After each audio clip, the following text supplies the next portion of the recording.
వేదిక మీద ఉన్న పెద్దలందరికీ కూడా నా హృదయపూర్వక ధన్యవాదాలు. అలాగే వేదిక ముందు కూర్చునే ప్రతి కాలేజీ యాజమాన్యానికి కూడా నా హృదయపూర్వక ధన్యవాదాలు. ఈరోజు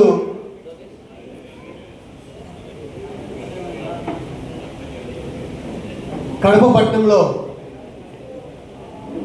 ఈ కార్యక్రమాన్ని ఏర్పాటు చేసినటువంటి కడప యాజమాన్య మిత్రులందరికీ కూడా రాష్ట్ర అసోసియేషన్ తరఫున ప్రతి ఒక్కరికి కూడా హృదయపూర్వక ధన్యవాదాలు తెలుపుతున్నాను.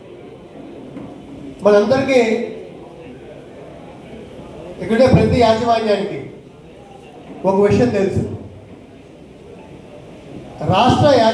రాష్ట్ర సంఘం అనేది ఏర్పడి సుమారుగా 6 సంవత్సరాలు అయింది.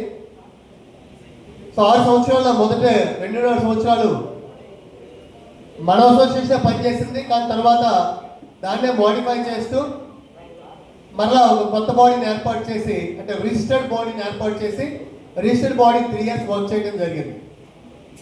అయితే ఈ 3 సంవత్సరాల్లో ఒక 2 సంవత్సరాలు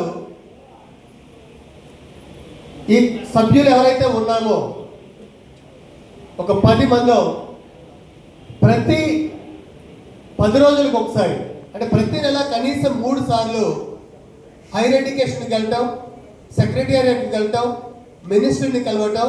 సో ఎవ్రీ 10 days ప్రతి నెల కనీసం 3 సార్లు, ఏ రోజు కూడా ఒకసారి కూడా తప్పలేదు. కొన్నిసార్లు వారంలో 2 సార్లు కూడా పోవడం జరిగింది.